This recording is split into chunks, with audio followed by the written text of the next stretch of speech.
Hi, good evening and welcome to the Baumer Conversations. My name is Erik Herrmann. I'm an assistant professor of architecture here at the Knowlton School.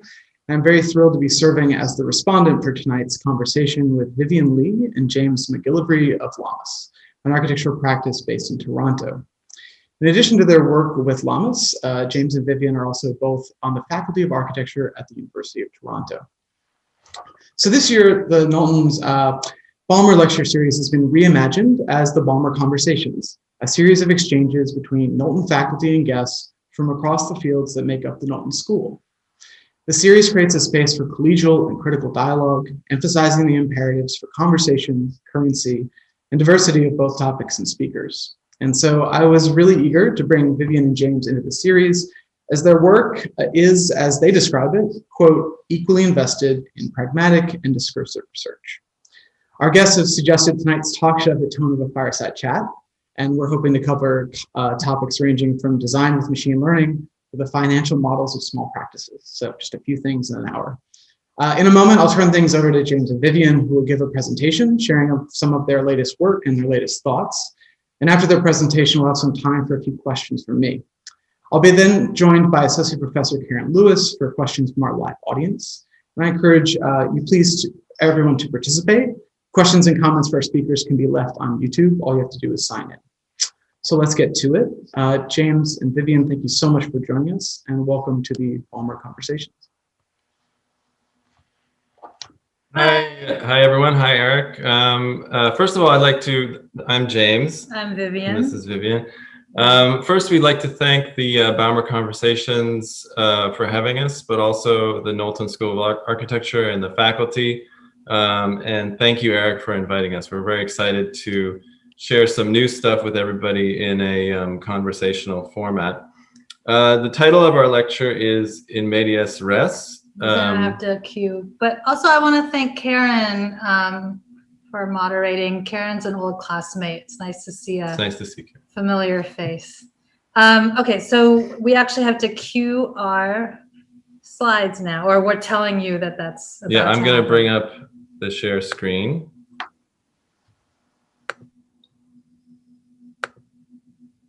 Okay, so this will take a second to load, but while it's loading, I can describe the title. It's in medias res, which means in the middle of things, similar to like a book or a play that begins kind of mid-action, but hopefully this is not like Dante's Inferno where we go down into hell.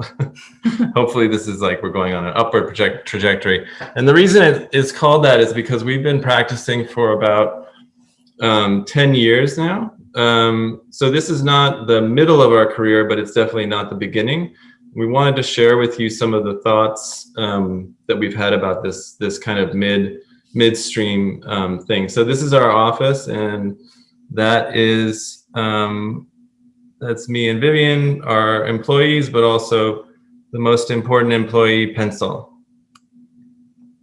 Okay, so I wanted to start today with a kind of, Eric brought up the theme of humor yesterday, so I wanted to start with kind of like an upbeat project. This one is a bookstore in Brooklyn, and it shows a bit like our design sensibilities to do with how we go about dealing with the client, the things that the client brings to the situation. We were told to do a one-room schoolhouse, and then we kind of perverted this notion of a shaker furniture in order to provide like a language or a motif for these arched and kind of like drop leaf table ideas. But the real reason, surprise, that we bring this up is because this is the first of our clients to have actually gone out of business quite recently. In the past month, they had to close up shop, and it got us thinking a lot about. Basically, we had a couple weeks off ourselves at the beginning when all our projects went on pause, and we got to thinking about what this will all mean for us as a practice, but also more broadly what it'll mean to the discipline and to the people that work in architecture.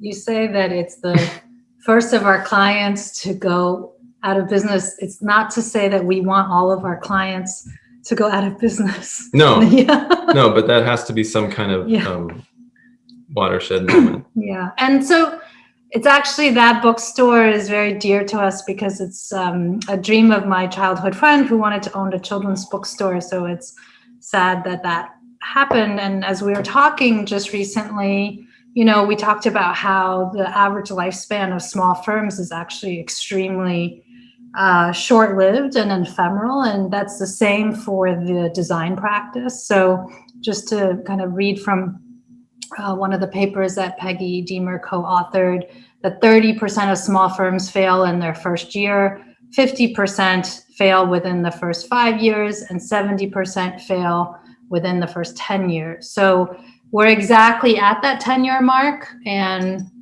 who knows, you'll find out. But as a small architectural firm, I think we really feel like we have more in common maybe with small businesses than we do with like the larger practice of architecture. So I think, you know, we went at this mark of about 10 years into this firm. We've been looking at this book by Robert Gutman, which was given to us during our schooling years in professional practice class, I think. And we decided over the summer to kind of update some of the charts and graphs at the back of the book, which have been really exciting. But because it was published in 1988, all of the statistics are kind of stopped at 1988. And to use these charts as a framework to understand where we fall within the greater flow of economies and zeitgeist and kind of global concerns. So this, do you see our cursors? Okay, the one with the square on top with a solid line is where we graduated, same year as Karen, and the one with the circle is when we started LAMAS. And you can see we graduated when the economy was kind of rising, and we decided to start our firm when, you know, the economy went down. Like many, I think a lot of us lost jobs. And here you can see it relative not to the firm, but rather the number of employees that lost jobs during that time. But also as a side note, these are all, I'm not showing you all of the charts we've been working on this summer. And I want to just say that they're great work by our research assistants, Dylan Johnson and Laura Wang. But also to show you that we're adding to the conversation in looking at issues of gender and diversity and different demographics. So just a side note, maybe that you know, while there have been more and more female hires in red over the years, there was actually a tremendous amount of female job losses that during that Great Recession, more so than male job losses.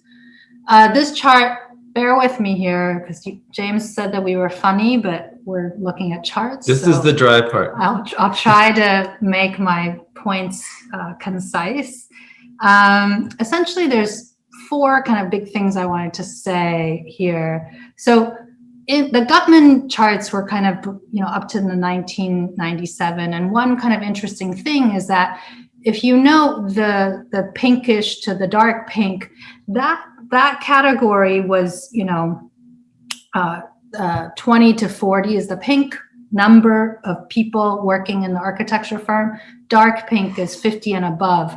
And then green, everything in the gradient green is 19 and below.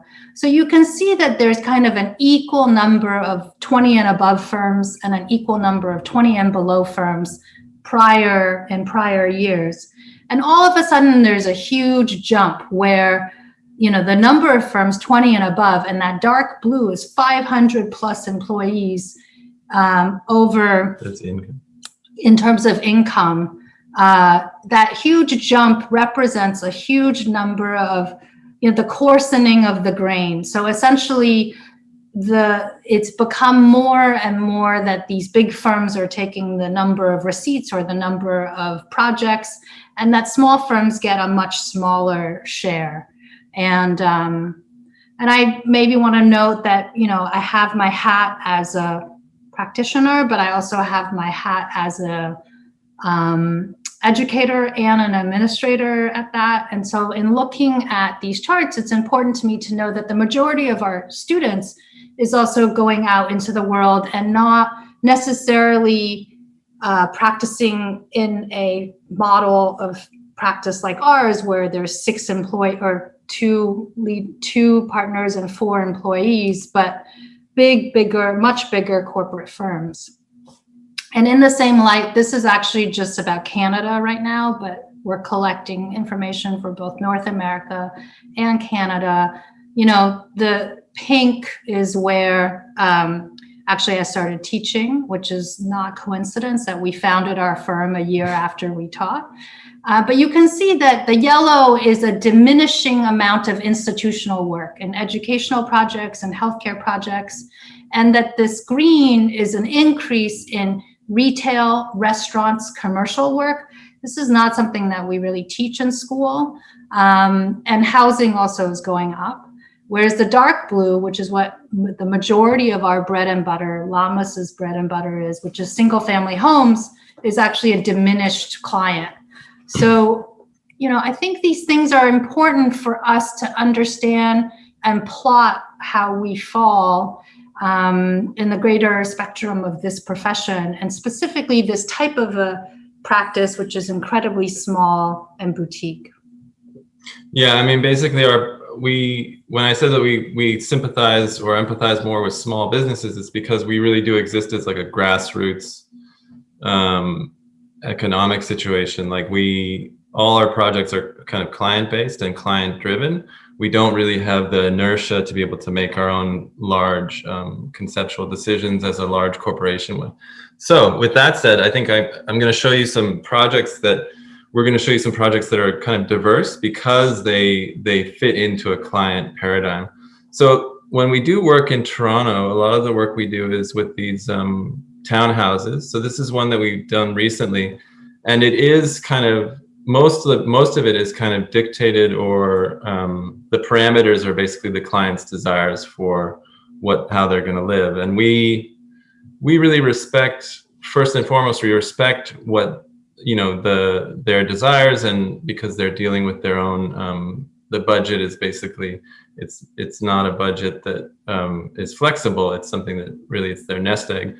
So that's to say that a lot of these interiors kind of follow after what they've been looking for, but there are parameters within these that we can work out some obsessions that we have. Both Vivian and I have taught these are examples of student work from our first semester core studio at Daniels, where, among other things, these are meant to be built as models by the students. So the important thing is that all of the geometries that look quite complicated, and in a sense like maybe they look doubly curved or parametric, they're all done in paper, so they can't be. So all of the work that we work with for Core 1 is single curved surfaces. And we were interested in the idea that we could do in a townhouse, mostly it's rooms, but you have the front facade, if you're lucky, and the rear facade. And then you have this kind of light well and stairwell in the middle. So we were wondering if we could work on a stairwell that would be inexpensive through the use of single curved surfaces that, by the kind of cacophony of them, they add up to an impression of complicated geometries. So these are, we actually just took these about a month ago with Félix Michaud. So these are the kind of the result of that. And these, funnily enough, the original design was actually much more boring than this, but because there was a construction mishap where a piece of the roof was coming in here, so it required us to kind of improvise and come up with a different form on the spot. But the form basically kind of continues down and adds to different little artifacts that make the stair more interesting as it goes down. And then on the rear facade, we kind of reinforced this notion of the single curve with a scalloped facade, which we may discuss more in the discussion later. But this started off actually as a custom precast concrete facade. And then later was VE'd out for stucco, which has us thinking about the future a little bit more. And I mean, I think, you know, to the point earlier about trying to entice different types of projects and different clients, we were very excited when we were approached to design a brewery, even though we have no previous experience before this. Besides drinking beer. Besides drinking beer, on designing restaurants, kitchens, brewery. And it's been, you know, I think it's an exciting process. This particular project had a very strong vision by the owner, who wanted to think about brewing beer as kind of a local crop rotation. So every year there's kind of cover crop that's grown to enhance the soil. And that crop is typically how farmers would brew beer, so that there's kind of this cycle with local Ontario farmers. And I mean, I'll just be frank and say that the budget is extremely low, and it required a lot of work. So everything from experimentations, because they wanted to grow some special hops and grains on the roof. So an actual roof structure that's supported meant that we had to completely shore up all of the existing structure. We actually had to excavate. It used to be a old A&P supermarket that then actually turned into a bean sprout growing operation. But in essence, we had to cut out that middle section in order to install VAPs and kind of deal with all of the zoning and the learning about what it means to brew beer in the center of town and center of Toronto. We also thought about this process of, you know, how do you make a pub, in essence, which in Europe and definitely in England is kind of this moment of a community and of a living room for the area, into something that's light filled and not, you know, scary, that kids can even go to. And you can see other programming here, which involved a butchery and a bottle shop up front. So there's a lab too. There's a lab for tasting and other, and amphoras for kind of wine hybrids. So there's a lot of program embedded and a lot of collaboration among different consultants. And the role of an architect was very much about the coordination of these various disciplines and craft and expertise. And to that end, we even hired a local Toronto artist to come collaborate with us to paint the mural, Madison Van Reen. And so I think it's exciting for us as an experience to grow from in kind of tackling a new type of building, but also in kind of sharing a vision from the client.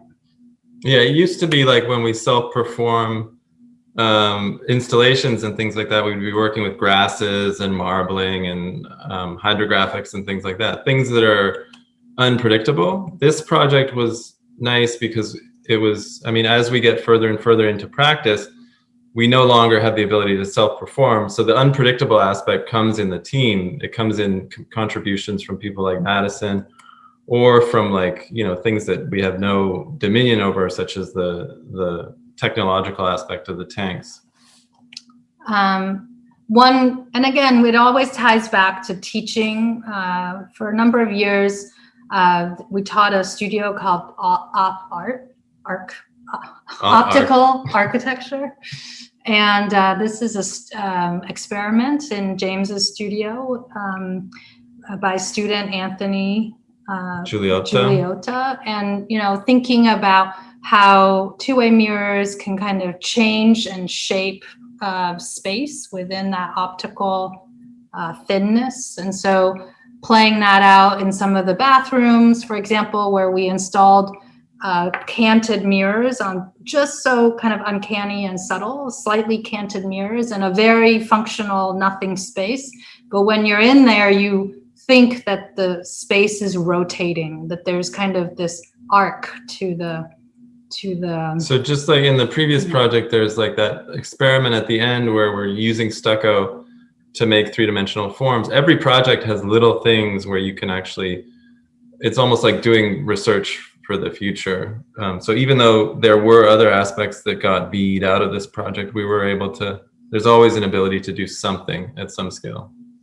This is also a project under construction. It's a ground up house in Quebec.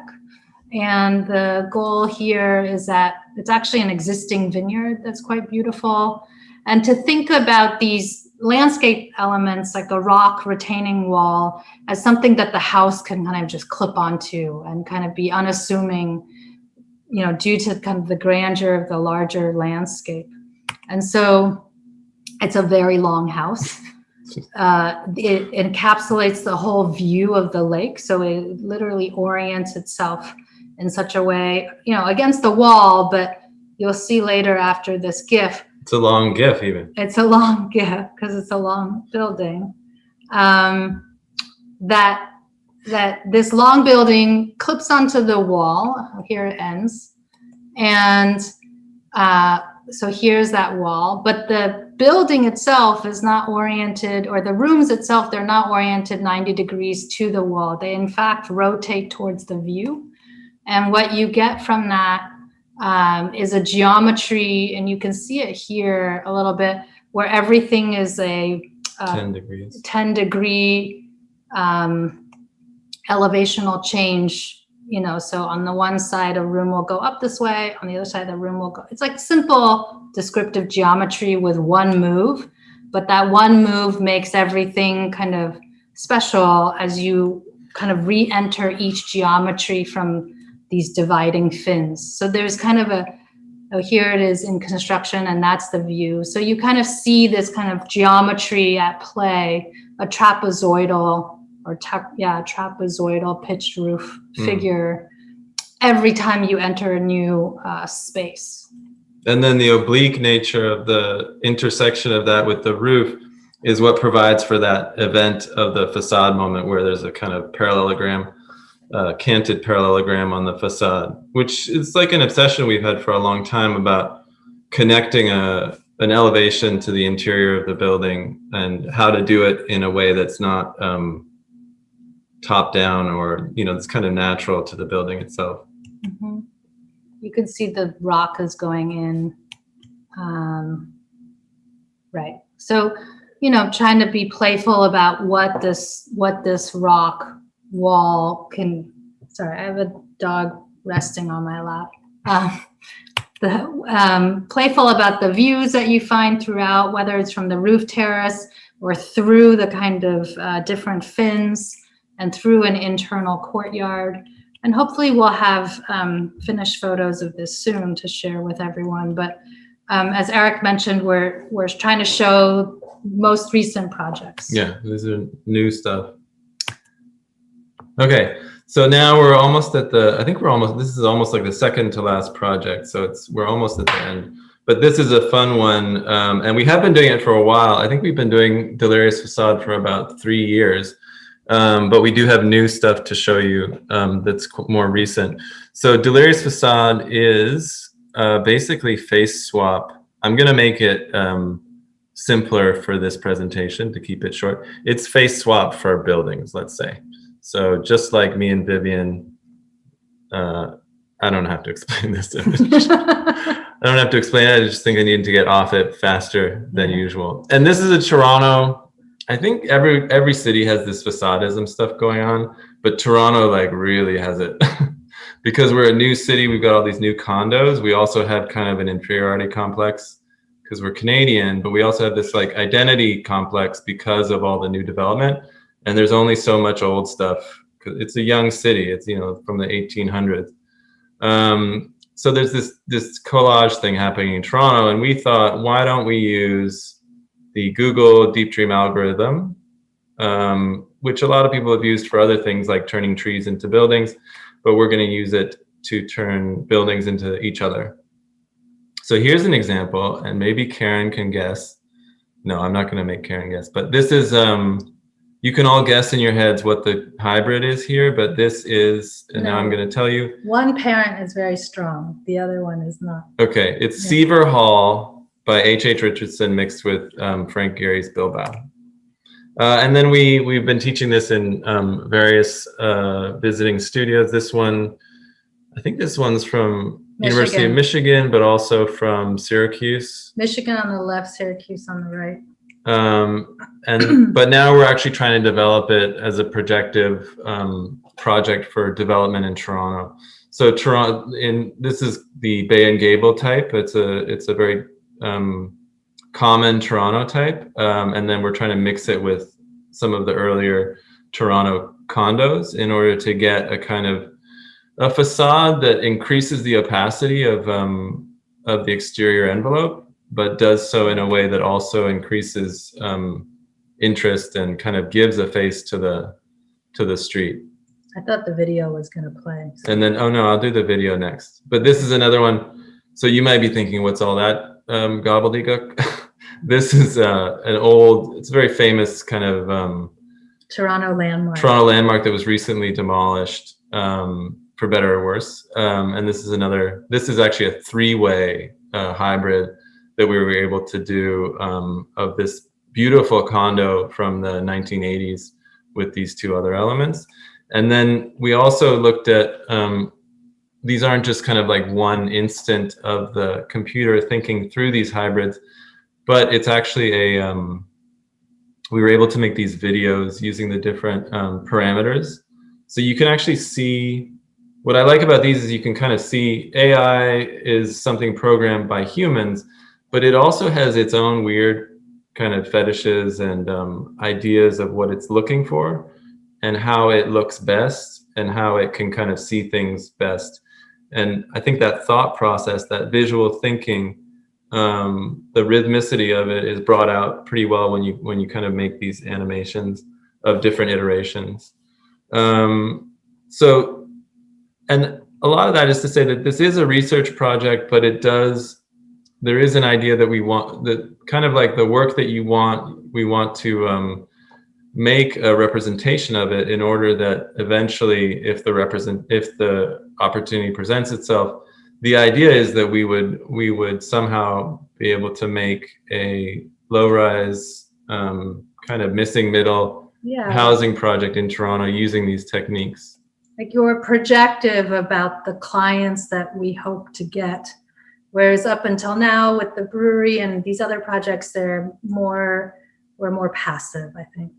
So these are examples of work that we did over the summer with our research assistants to kind of come up with, these are kind of elevation drawings, so flat drawings that are eventually going to have like full construction details for, well, at least for moments on them, so that we can understand using Toronto's interesting construction culture, how we would go about bringing these things to a market. But I'd like to make a distinction because OSU has you all have such a great faculty when it comes to the use of digital, the digital as a compositional tool. We don't kind of get under the hood. We deal with this mostly as a kind of what we call the human-robot-human sandwich, where the human kind of comes up with the hybrid species, and then the computer creates an image, and then the human comes back and interprets it. So it's really similar to a kind of surrealist technique, whereby random images are then the kind of fodder for a kind of human composition at the end. And this idea of doing a projective project, we've also, again, over the summer when we had that break due to the pandemic, we've also been kind of trying to come up with this notion of rural hybrids as well, whereby housing types from kind of rural housing types are mixed with rural industrial types to lead to some kind of formal and architectural innovation. With the idea that, and tying back to the theme in medias res, with the idea that hybridity is actually a viable and a very interesting way for us to all deal with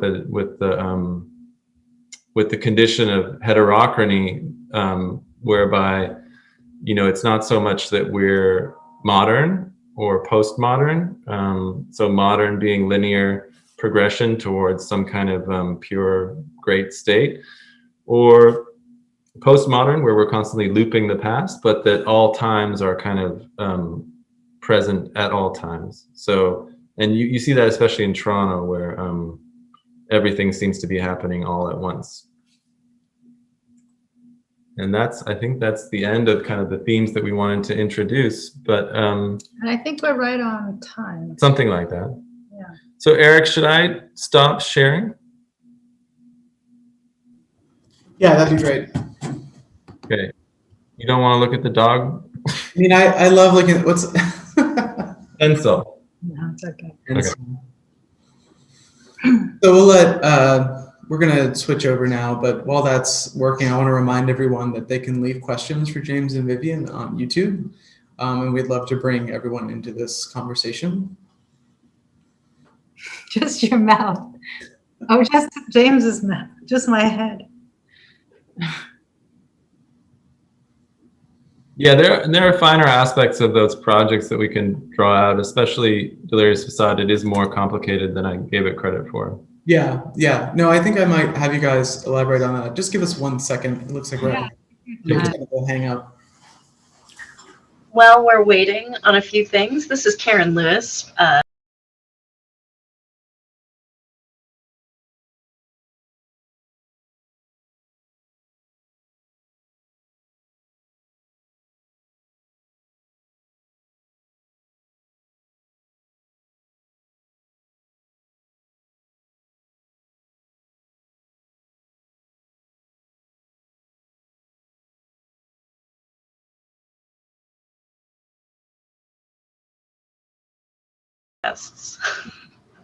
Which is the title of a book that was circling around at the moment. And so I'd completely forgotten that until hearing you speak through some of the taxonomy of modernism right now. I wonder if anxious modernism doesn't have a place. Well, there's a great book by Nicolas Bourriaud. I won't pronounce his name correctly, called Alter Modernism, where he basically talks about it as and there was an exhibit that he put on of alter modern work, which is not really concerned with these other time models. It's just like everything all at once.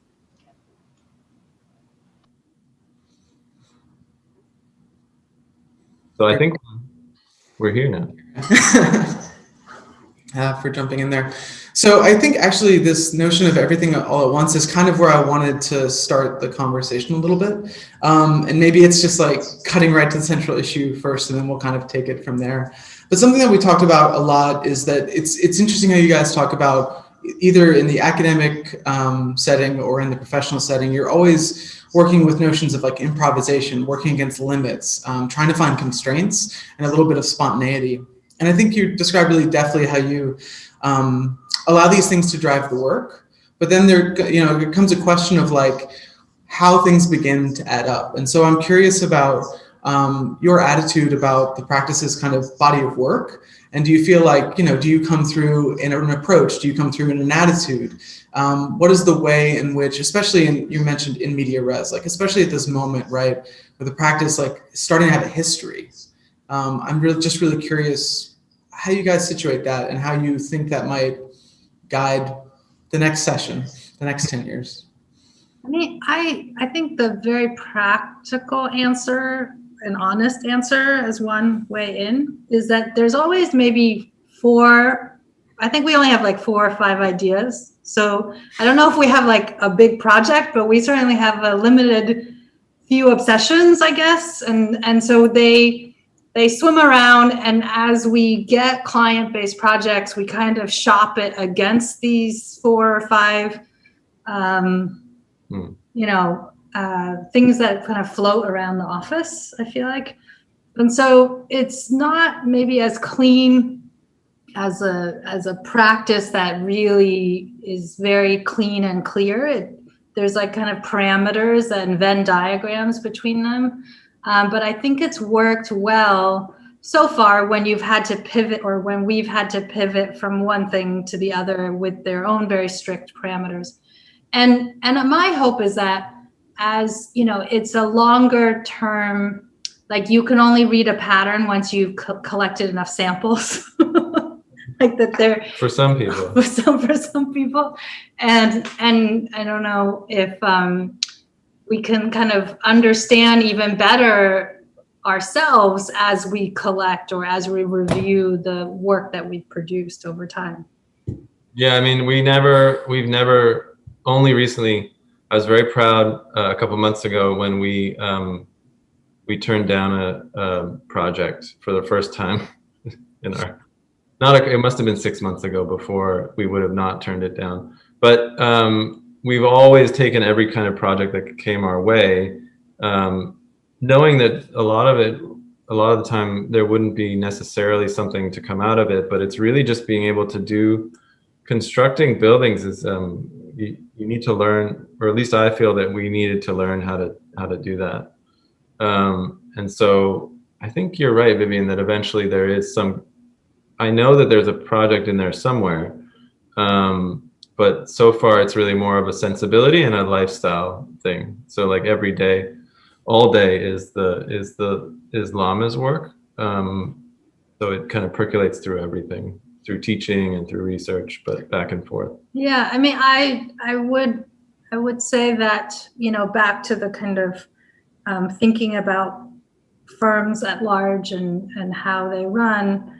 It is odd to keep this size boutique firm, and I think that a lot of times you do need academia or some other source of income. In our case, we also we care a lot about our employees, and so sometimes in order to run a business, essentially you end up just taking whatever you can to keep things going. And that's a factor that nobody told me about when I was in school. And yeah, I was proud too when we turned down a project. It means that the firm is doing well enough that we can choose. And also it's one of those things that I've heard my mentors say all the time, that they only take on projects that are of interest to them. But for some reason we've yet to, it's like a mythical situation that we were only able to do just recently. Yeah, no, it's funny you mentioned those mythical projects. Like there's this notion of the architecture without patrons, and like you guys have like the architecture just of patrons, right? You mentioned like your model of having a bunch of clients and a lot of clients that need kind of completely different things. I'm curious, actually, I did, James, you mentioned you might be able to elaborate a little bit more on the delirious facades. And I think it's a good gateway into the notion that the practice has a certain set of ideas and a certain set of tendencies. So one thing that's really interesting for me about that work is that you admit readily you don't want to get under the hood. But in fact, like it's probably the most difficult thing to get under the hood because machine learning is actually so opaque compared to prior methods of computation. I think what's really interesting about that is, you know, the agency of the human is limited. These algorithms produce things that now the engineers can't really go backwards and figure out where it started. So actually the notion of being able to pull it off the shelf and work with it just on the kind of surface level actually becomes really imperative in that case. So I'm just curious a little bit about if you could talk more about the project and also talk about the kind of maybe the value of, you know, not necessarily getting under the hood. Although parenthetically, my brother did send me a cool article recently where somebody had actually been able to output, somehow they were able to output the layers too. So it's not just, I think what you were talking about as in like it's hard to get under the hood is that it's a black box situation. Like you put things in and then they come out at the other end of that layered processing. But somebody recently was able to show little JPEGs of what they look like on their way, which was cool. But yeah, we didn't really get under, in order to make our app, which we've only run not that many times because it was so expensive on Amazon Web Services, we employed 2 computer science students from the University of Toronto, and they were able to kind of replicate an app using Google's open source programming. But yeah, I think we deal with it really as kind of like something to react to and something to react against. Did you have? Yeah, I mean, I think I think a lot of it is, like what James mentioned about surrealism, the way that surrealism, the techniques developed during surrealism is that there's this kind of other agency, this like unconscious that then, doesn't compose in a way that you're used to seeing things or beyond what is readily your instinct or the ways that you would have learned to compose. And something about the AI does that same thing, so that there's these moments where you're surprised by the juxtapositions of a window against a door, or whatever these elements that we know so well and what their histories are, and unpacking that and trying to figure out how you could potentially build that, I think is how we've instrumentalized the process.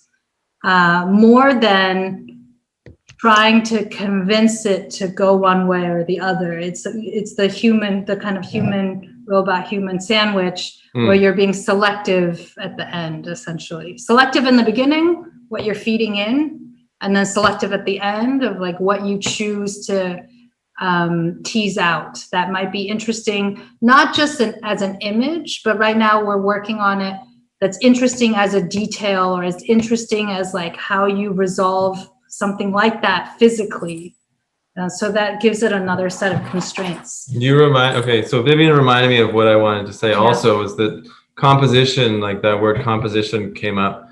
And for us, composition is kind of the central act of the architect. It's something that to us, it's like the essence of architecture. And the reason that I think we really love this method was because the computer was kind of able to make compositions that looked like some of the best and strangest compositions, like Frank Furness's, that facade I think it's in Philadelphia. And we were talking to, I think most recently we were talking to Stuart Hicks from Design with Company about this, and he's also written very well about composition. But it's just, this gives us a way, it's almost like an excuse, like somebody else composed it, and then we can kind of come back and clean it up. I'm not sure what it would, if it's actually a building eventually, I'm not sure if it will look like what those renderings do, but it will have some of that aspect of, an urban infill facade that reacts to different contingencies, and as such has an interesting affect or appearance. Yeah, no, I think that's really interesting, and I think this. I'm curious. So, have you worked with like different models that are based on different training sets, like different things that have different intuitions to them? No, we only work with basically one app, which we don't really know that much about. So I think what you're asking is the training set. This is actually a no training set model. Okay. I mean, the training set would have just been the Google image database. But no way, because that summer we developed the app, we had to feed in and identify there was a database of building facades and what is opening and what is that's different. We also were trying to work on another next level for the app that would actually semantically give value to the windows and things like that, and start to actually output a line drawing from the things that we were creating. And that's something that also the Machine Learning Institute in Prague, I think, is looking at this. Whereby, and that's a data set thing where you feed in kind of all the facades and you tell it what a window is. But we couldn't get it. The funny thing is when we do a delirious facade, the figure ground relationships are so ambiguous that computers just can't do it. So delirious facade is, in a way, ironically, a anti-machine learning. It's like a facade camouflager, let's say, because computers have trouble telling us where the cornice is and where the door is. That's great. So I have kind of like one more big question out of the box, and then I think we might be able to then pivot over to some questions from our audience. Karen's giving me the thumbs up, which is a good sign.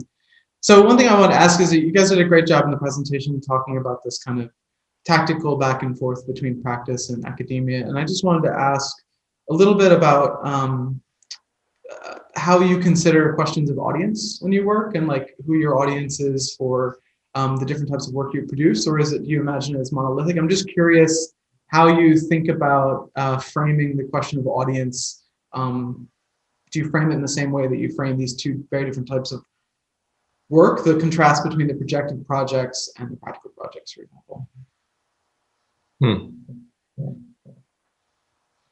Yeah, I don't, you know, on our website, the way that we really think about things is just as simply as like, is it built or is it going to be built? That's one.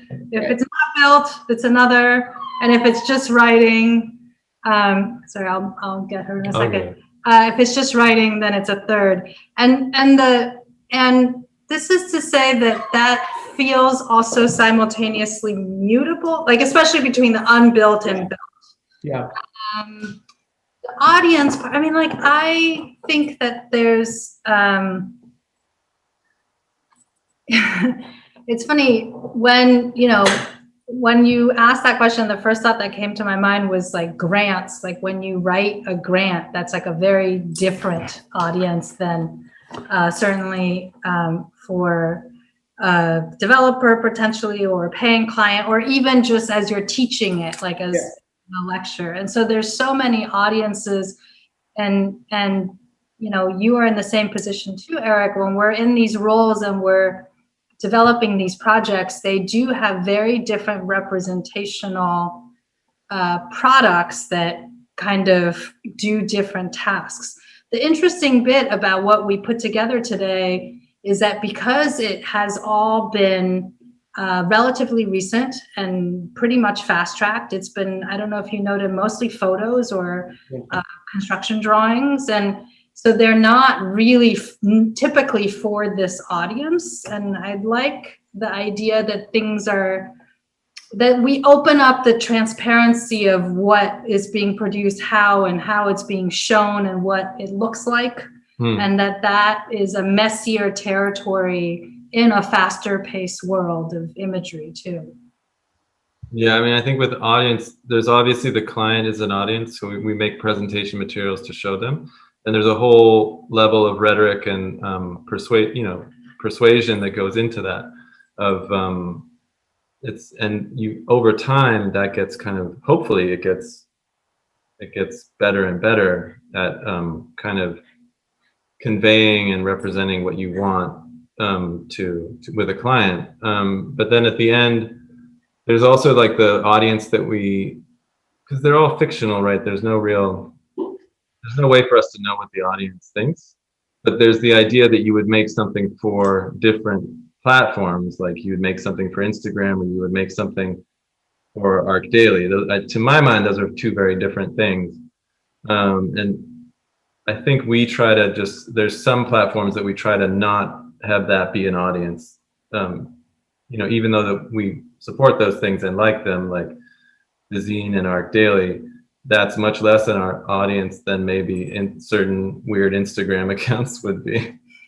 Or for example, I think, there's a kind of, in the back of our minds, there's all of our former colleagues who are now dispersed all over the mostly North America. And we do always think like, what would those people think of what we're doing? We're very close with Team, who I think is also part of the Baumer conversations, maybe. Is that right? No. But we always think about like, what would they think of the work we're doing, because they're good friends and we've always talked to them in depth about our process. So welcome back, everybody. I'm Karen Lewis, and I just wanted to say a huge thank you to James and Vivian from LAMAS. Unfortunately, we've run into some technical difficulties and we haven't been able to get them back. But such is the way of the world these days that we are just rolling with all of the punches that come our way. A quick reminder to everybody to come back and join us in 2 weeks' time for Galen Pardee, who will be speaking about his recent Lefevre Fellowship, an exhibit that's going on downstairs.